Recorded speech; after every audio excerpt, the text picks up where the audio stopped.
এ কাকর দ্বারা সকলেই যে আঘাতপ্রাপ্ত হয়েছিল তা নয়, কিন্তু এ অলৌকিক ঘটনায় সকলেই ভীষণভাবে আতঙ্কিত হয়ে পড়ল এবং প্রাণভয়ে পলায়নের উদ্দেশ্যে যখন বেপরোয়াভাবে ছুটাছুটি শুরু করল তখন পদ্মলে পিষ্ট হয়ে অনেকেই প্রাণত্যাগ করল।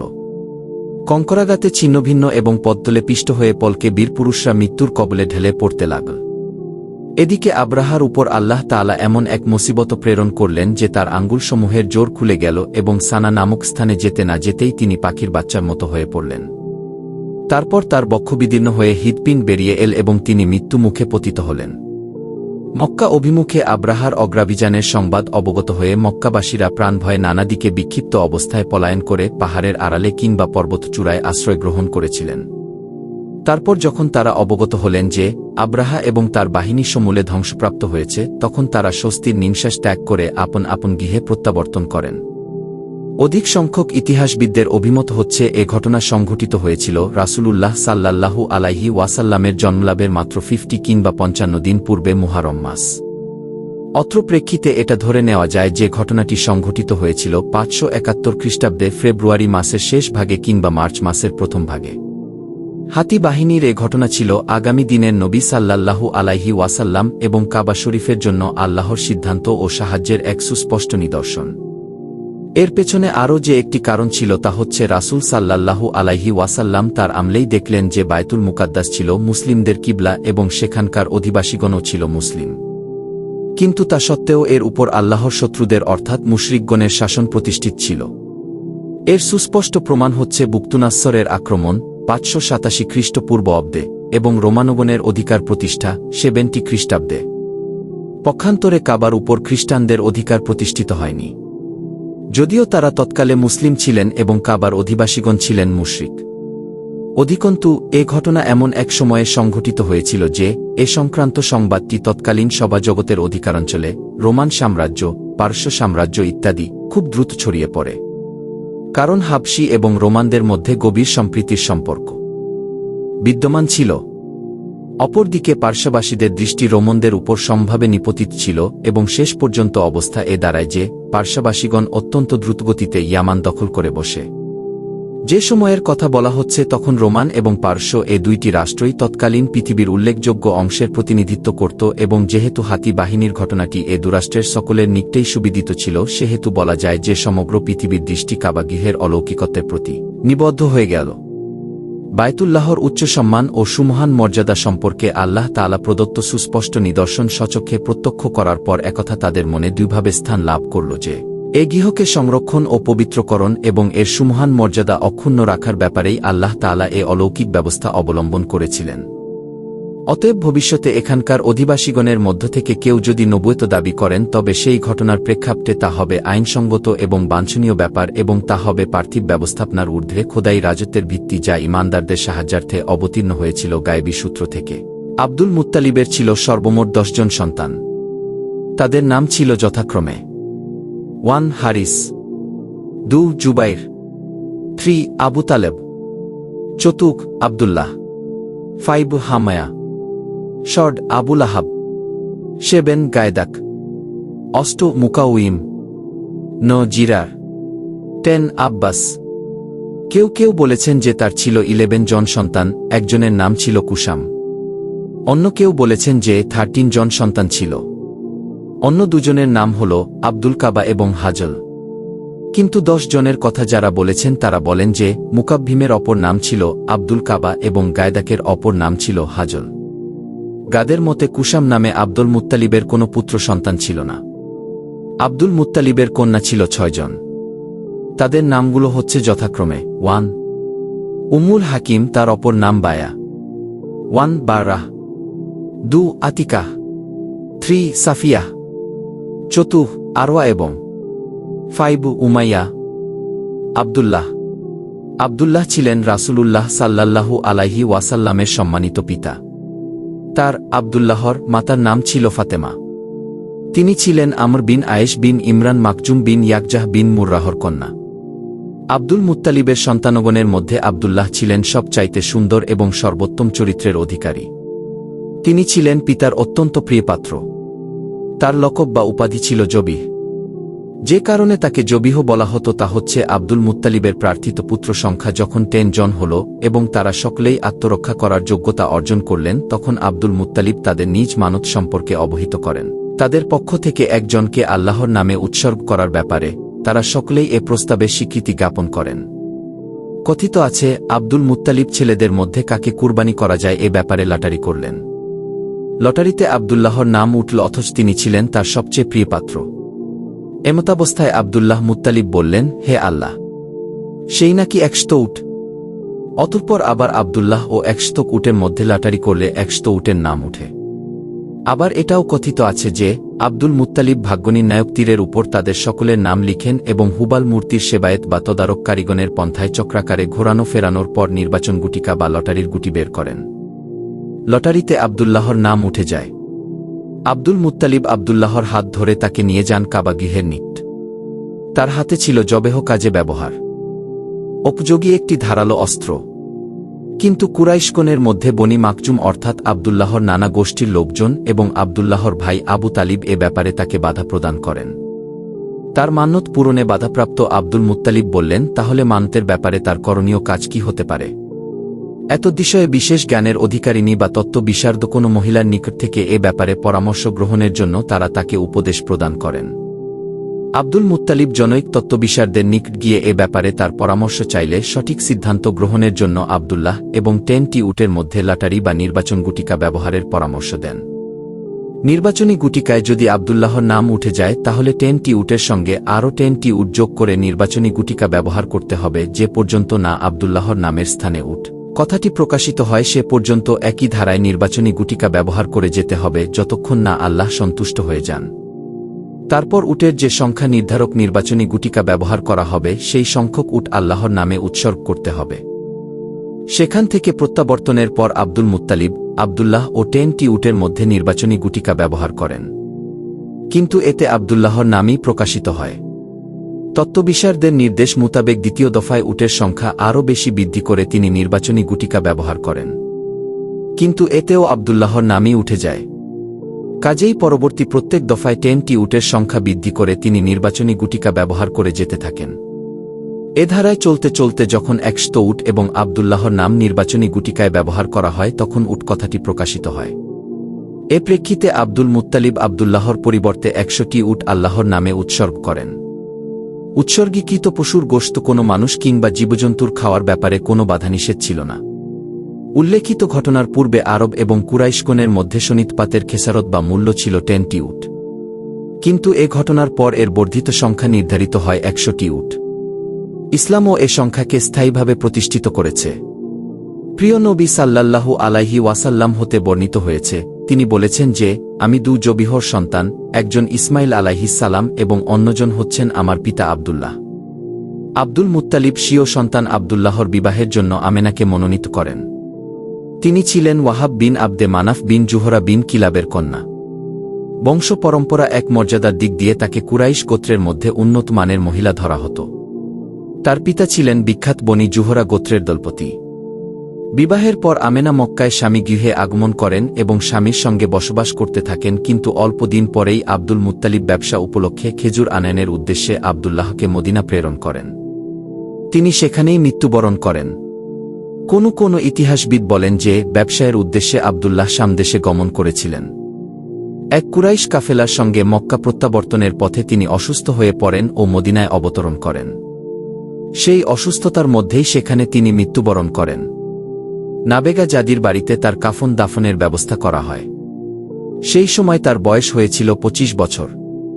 অধিক সংখ্যক ইতিহাসবিদদের অভিমত হচ্ছে তিনি পিতার মৃত্যুসময় জন্মগ্রহণ করেননি, আর অল্প সংখ্যক ঐতিহাসিকের অভিমত হচ্ছে পিতার মৃত্যুর 2 মাস পূর্বেই রাসূল সাল্লাল্লাহু আলাইহি ওয়াসাল্লাম জন্মগ্রহণ করেছিলেন। যখন তার মৃত্যু সংবাদ মক্কায় পৌঁছল তখন আমেনা অত্যন্ত মর্মস্পর্শী ভাষায় একটি শোকগাথা আবৃত্তি করেছিলেন।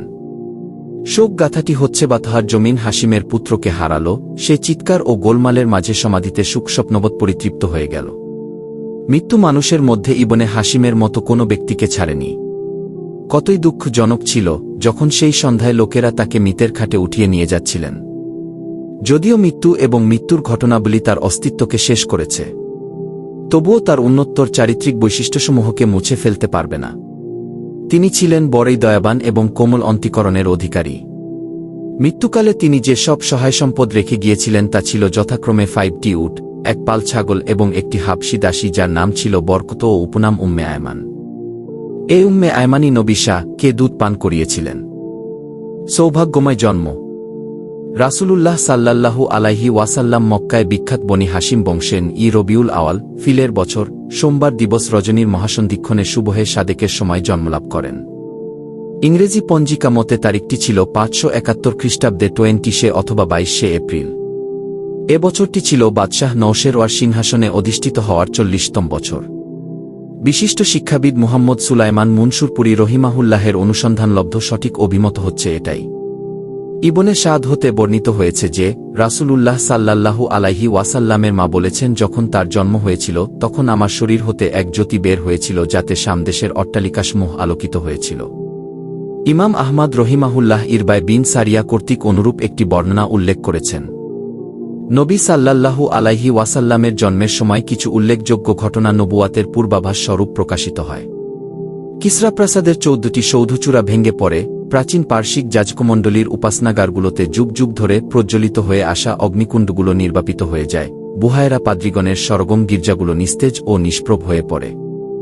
এ বর্ণনা হচ্ছে ইমাম বাইহাকি রহিমাহুল্লাহ, ইবনে জারির তবারি রহিমাহুল্লাহ এবং অন্যান্যদের। তবে এগুলোর কোনো সঠিক ভিত্তি নেই এবং তৎকালীন কোনো ইতিহাসও এর সাক্ষ্য দেয় না। সন্তান ভূমিষ্ঠ হওয়ার পরপরই আমেনা আব্দুল মুত্তালিবের নিকট তার পুত্রের জন্মগ্রহণের শুভ সংবাদটি প্রেরণ করেন। এই শুভ সংবাদ শ্রবণ মাত্রই তিনি আনন্দ উদ্বেল চিত্তে সতিকাগারে প্রবেশ করে নবজাতককে কোলে তুলে নিয়ে কাবা গৃহে গিয়ে উপস্থিত হন। তারপর অপূর্ব সুষমামণ্ডিত এ শিশুর মুখমণ্ডলে আনন্দাশ্রু সজল দৃষ্টি নিক্ষেপ করে আল্লাহর দরবারে শুকরিয়া আদায় করতে থাকেন এবং তার সার্বিক কল্যাণের জন্য প্রার্থনা করতে থাকেন। একান্ত আনন্দমধুর এ মুহূর্তেই তিনি এটাও স্থির করে ফেলেন যে এ নবজাতকের নাম রাখা হবে মুহাম্মদ। আরববাসীদের নামের তালিকায় এটা ছিল অভিনব একটি নাম। তারপর আরবের প্রচলিত প্রথানুযায়ী 7ম দিনে তার খাতনা করা হয়। তার মায়ের পর রাসূলুল্লাহ সাল্লাল্লাহু আলাইহি ওয়াসাল্লামকে সর্বপ্রথম দুগ্ধ পান করিয়েছিলেন আবু লাহাবের দাসী সুয়াইবা। ওই সময় তার কোলে যে সন্তান ছিল তার নাম ছিল মাশরু। রাসূল সাল্লাল্লাহু আলাইহি ওয়াসাল্লামের পূর্বে সুয়াইবা হামজাহ বিন আব্দুল মুত্তালিবকে এবং পরে আবু সালামা বিন আব্দুল আসাদ মাকজুমিকেও দুধ পান করিয়েছিলেন। বনু সাদ গোত্রে লালন পালন। দুগ্ধপোষ্য শিশুদের লালন পালনের ব্যাপারে তৎকালীন নগরবাসী আরবগণের মধ্যে একটি বিশেষ প্রথা প্রচলিত ছিল। সেই প্রথাটি ছিল শহরনগরের জনাকীর্ণ পরিবেশজনিত আদিব্যাধির কুপ্রভাব থেকে দূরে উন্মুক্ত গ্রামীণ পরিবেশে শিশুদের লালন পালন করার মাধ্যমে তারা যাতে বলিষ্ঠ দেহ এবং মজবুত মাংসপেশির অধিকারী হয় এবং বিশুদ্ধ আরবি ভাষা শিখতে সক্ষম হয় তদুদ্দেশ্যে দুগ্ধপানের জন্য বেদুইন পরিবারের ধাত্রীগণের হাতে শিশুদের সমর্পণ করা। এ প্রথানুযায়ী আব্দুল মুত্তালিব শিশু মুহাম্মদ সাল্লাল্লাহু আলাইহি ওয়াসাল্লামকে দুগ্ধ পান করানোর উদ্দেশ্যে ধাত্রী অনুসন্ধান করেন এবং শেষ পর্যন্ত হালিমা বিনতে আবু জুয়াইবের নিকট তাকে সমর্পণ করেন। এ মহিলা বনি সাদ বিন বকর গোত্রের একজন খাতুন ছিলেন। তার স্বামীর নাম ছিল হারিস বিন আব্দুল ওয়াজা এবং উপনাম ছিল আবু কাবশা। তিনিও বনি সাদ গোত্রের সঙ্গে সম্পর্কিত ছিলেন। হালিমা ও হারিস দম্পতির কয়েকটি সন্তান ছিল। তারা রাসূলুল্লাহ সাল্লাল্লাহু আলাইহি ওয়াসাল্লামের দুগ্ধ সম্পর্কিত ভাই বোনের সম্মান লাভ করে। তাদের নাম হচ্ছে যথাক্রমে 1 আব্দুল্লাহ, 2 আনিশা, 3 হুজাফা অথবা জুয়ামা। হুয়াফা শায়মা নামে অধিকতর পরিচিত ও প্রসিদ্ধ ছিলেন। এই শায়মাই রাসূলুল্লাহ সাল্লাল্লাহু আলাইহি ওয়াসাল্লামের লালন পালনের ব্যাপারে মা হালিমাকে সাহায্য করতেন বলে কথিত আছে। অধিকন্তু তার চাচাতো ভাই আবু সাফিয়ান বিন হারিস বিন আব্দুল মুত্তালিব ও হালিমার সূত্র ধরে দুগ্ধ সম্পর্কিত ভাই ছিলেন। রাসূল সাল্লাল্লাহু আলাইহি ওয়াসাল্লামের চাচা হামজা বিন আব্দুল মুত্তালিবকেও বনি সাদ গোত্রের এক মহিলা দুগ্ধ পান করিয়েছিলেন। হালিমা গৃহে থাকা অবস্থায় এ মহিলাও একদিন রাসূলুল্লাহ সাল্লাল্লাহু আলাইহি ওয়াসাল্লামকে দুগ্ধ পান করিয়েছিলেন। এ প্রেক্ষিতে রাসূল সাল্লাল্লাহু আলাইহি ওয়াসাল্লাম এবং হামলাহ রাদিয়াল্লাহু আনহু দুধ ভাই সম্পর্কে সম্পর্কিত হয়ে যান। প্রথম সূত্রে সুয়াইবার সম্পর্কের মাধ্যমে এবং দ্বিতীয় সূত্রে বনি সাদ গোত্রের সেই মহিলার মাধ্যমে। দুধ পান করার সময় হালিমা রাসূল সাল্লাল্লাহু আলাইহি ওয়াসাল্লামের অলৌকিক ও বরকতময় অনেক দৃশ্য প্রত্যক্ষ করে আশ্চর্যান্বিত ও হতবাক হয়ে যান। হালিমার বর্ণনা সূত্রে ইতিহাসবিদ ইবনে ইসহাক রহিমাহুল্লাহ বলেন যে, হালিমা এবং তার স্বামী তাদের একটি দুগ্ধপোষ্য সন্তানসহ বনী সাদ গোত্রের একদল মহিলার সঙ্গে অর্থের বিনিময়ে দুগ্ধপান করবে এমন শিশুর সন্ধানে মক্কা যান। সেই সময় আরব ভূমিতে দুর্বিসৃণিত দারুণ খাদ্য ও অর্থ সংকট বিরাজমান ছিল। হালিমা বলেন, আমি আমার একটি সাদা মাদি গাধার পিঠে সওয়ার হয়ে চলছিলাম। আমার সঙ্গে উটও ছিল। কিন্তু কি আল্লাহর মহিমা যে, উটের ওলান থেকে এক বিন্দু দুধ বাহির হচ্ছিল না। আমার বুকেও শিশুটির জন্য এক বিন্দু দুধ ছিল না। এদিকে ক্ষুধার তাড়নায় শিশুটি এতই ছটফট করছিল যে, সারাটি রাত আমরা ঘুমাতে পারিনি। এমতাবস্থায় আমরা বৃষ্টি ও সচ্ছলতার আশা ভরসা নিয়ে প্রহর গুনছিলাম। কিন্তু অবস্থার তেমন কোনো উন্নতি না হওয়ায় অবশেষে উপায়ান্তর না দেখে পুনরায় আমরা পথ চলা শুরু করলাম। আমি আমার মাদি গাধাটির উপর সওয়ার হয়ে পথ চলতে থাকলাম। গাধাটি ছিল খুবই দুর্বল। তার দুর্বলতা এবং শক্তিহীনতার কারণে সে এতই ধীরে ধীরে চলতে থাকল যে, এতে কাফেলার অন্যেরা অত্যন্ত বিরক্ত এবং বিব্রত বোধ করতে থাকল। যা হোক, এমনভাবে এক অস্বস্তিকর অবস্থার মধ্য দিয়ে আমরা মক্কা গিয়ে উপস্থিত হলাম। তারপর আমাদের দলে এমন কোনো মহিলা ছিল না যার নিকট শিশু নবী সাল্লাল্লাহু আলাইহি ওয়াসাল্লামকে দুগ্ধ পান করানোর প্রস্তাব দেওয়া হয়নি। কিন্তু যখনই তারা জানতে পারল যে শিশুটি পিতৃহীন এতিম, তখনই তারা তাকে গ্রহণ করতে অস্বীকার করল। কারণ দুগ্ধদানের জন্য দুগ্ধপোষ্যের পিতার নিকট থেকে উত্তম বিনিময় লাভের প্রত্যাশা সকলেরই। কিন্তু এক্ষেত্রে তেমন কোনো সম্ভাবনাই নেই। মা বিধবা, দাদা বৃদ্ধ, এই শিশুকে লালন পালন করে তার বিনিময়ে কী বা এমন পাওয়ার আশা করা যেতে পারে? ইতস্তত করে এসব কিছু ভেবে চিনতে দলের কেউই তা নেয়ার আগ্রহ প্রকাশ করল না। এদিকে দলের অন্যান্য মহিলা যারা আমার সঙ্গে এসেছিল তারা সকলেই একটি করে শিশু সংগ্রহ করে নিন। অবশিষ্ট রইলাম শুধু আমি। আমার পক্ষে কোনো শিশু সংগ্রহ করা সম্ভব হল না। ফিরে যাওয়ার সময় যতই ঘনিয়ে আসতে লাগল, আমার মনটা ক্রমান্বয়ে ততই যেন কষ্টকর ও ভারাক্রান্ত হয়ে উঠতে থাকল। অবশেষে আমি আমার স্বামীকে বললাম, আমার সঙ্গিনীরা সকলেই দুধপানের জন্য সন্তান নিয়ে ফিরছে, আর আমাকে শূন্য হাতে ফিরে যেতে হচ্ছে, এ যেন আমি কিছুতেই মেনে নিতে পারছি না। তারা রাসূলুল্লাহ সাল্লাল্লাহু আলাইহি ওয়াসাল্লামের দুগ্ধ সম্পর্কিত ভাই বোনের সম্মান লাভ করে। তাদের নাম হচ্ছে যথাক্রমে 1 আব্দুল্লাহ, 2 আনিশা, 3 হুজাফা অথবা জুয়ামা। হুয়াফা শায়মা নামে অধিকতর পরিচিত ও প্রসিদ্ধ ছিলেন। এই শায়মাই রাসূলুল্লাহ সাল্লাল্লাহু আলাইহি ওয়াসাল্লামের লালন পালনের ব্যাপারে মা হালিমাকে সাহায্য করতেন বলে কথিত আছে। অধিকন্তু তার চাচাতো ভাই আবু সাফিয়ান বিন হারিস বিন আব্দুল মুত্তালিব ও হালিমার সূত্র ধরে দুগ্ধ সম্পর্কিত ভাই ছিলেন। রাসূল সাল্লাল্লাহু আলাইহি ওয়াসাল্লামের চাচা হামজা বিন আব্দুল মুত্তালিবকেও বনী সাদ গোত্রের এক মহিলা দুগ্ধ পান করিয়েছিলেন। হালিমা গৃহে থাকা অবস্থায় এ মহিলাও একদিন রাসূলুল্লাহ সাল্লাল্লাহু আলাইহি ওয়াসাল্লামকে দুগ্ধ পান করিয়েছিলেন। এ প্রেক্ষিতে রাসূল সাল্লাল্লাহু আলাইহি ওয়াসাল্লাম এবং হামলাহ রাদিয়াল্লাহু আনহু দুধভাই সম্পর্কে সম্পর্কিত হয়ে যান। প্রথম সূত্রে সুয়াইবার সম্পর্কের মাধ্যমে এবং দ্বিতীয় সূত্রে বনী সাদ গোত্রের সেই মহিলার মাধ্যমে। দুধ পান করার সময় হালিমা রাসূল সাল্লাল্লাহু আলাইহি ওয়াসাল্লামের অলৌকিক ও বরকতময় অনেক দৃশ্য প্রত্যক্ষ করে আশ্চর্যান্বিত ও হতবাক হয়ে যান।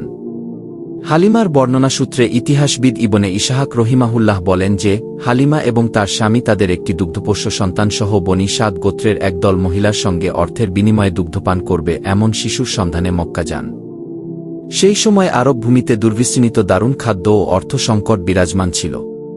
হালিমা বলেন, আমি আমার একটি সাদা মাদি গাধার পিঠে সওয়ার হয়ে চলছিলাম। আমার সঙ্গে উটও ছিল। কিন্তু কি আল্লাহর মহিমা যে, উটের ওলান থেকে এক বিন্দু দুধ বাহির হচ্ছিল না। আমার বুকেও শিশুটির জন্য এক বিন্দু দুধ ছিল না। এদিকে ক্ষুধার তাড়নায় শিশুটি এতই ছটফট করছিল যে, সারাটি রাত আমরা ঘুমাতে পারিনি। এমতাবস্থায় আমরা বৃষ্টি ও সচ্ছলতার আশা ভরসা নিয়ে প্রহর গুনছিলাম। কিন্তু অবস্থার তেমন কোনো উন্নতি না হওয়ায় অবশেষে উপায়ান্তর না দেখে পুনরায় আমরা পথ চলা শুরু করলাম। আমি আমার মাদি গাধাটির উপর সওয়ার হয়ে পথ চলতে থাকলাম। গাধাটি ছিল খুবই দুর্বল। তার দুর্বলতা এবং শক্তিহীনতার কারণে সে এতই ধীরে ধীরে চলতে থাকল যে, এতে কাফেলার অন্যেরা অত্যন্ত বিরক্ত এবং বিব্রত বোধ করতে থাকল। যা হোক, এমনভাবে এক অস্বস্তিকর অবস্থার মধ্য দিয়ে আমরা মক্কা গিয়ে উপস্থিত হলাম। তারপর আমাদের দলে এমন কোনো মহিলা ছিল না যার নিকট শিশু নবী সাল্লাল্লাহু আলাইহি ওয়াসাল্লামকে দুগ্ধ পান করানোর প্রস্তাব দেওয়া হয়নি। কিন্তু যখনই তারা জানতে পারল যে শিশুটি পিতৃহীন এতিম, তখনই তারা তাকে গ্রহণ করতে অস্বীকার করল।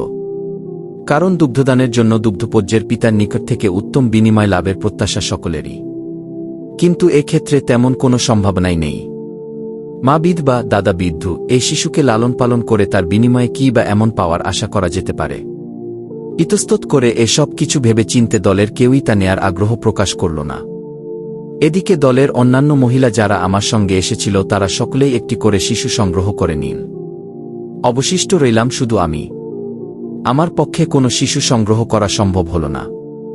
ফিরে যাওয়ার সময় যতই ঘনিয়ে আসতে লাগল আমার মনটা ক্রমান্বয়ে ততই যেন কষ্টকর ও ভারাক্রান্ত হয়ে উঠতে থাকল। অবশেষে আমি আমার স্বামীকে বললাম, আমার সঙ্গিনীরা সকলেই দুধপানের জন্য সন্তান নিয়ে ফিরছে, আর আমাকে শূন্য হাতে ফিরে যেতে হচ্ছে, এ যেন আমি কিছুতেই মেনে নিতে পারছি না।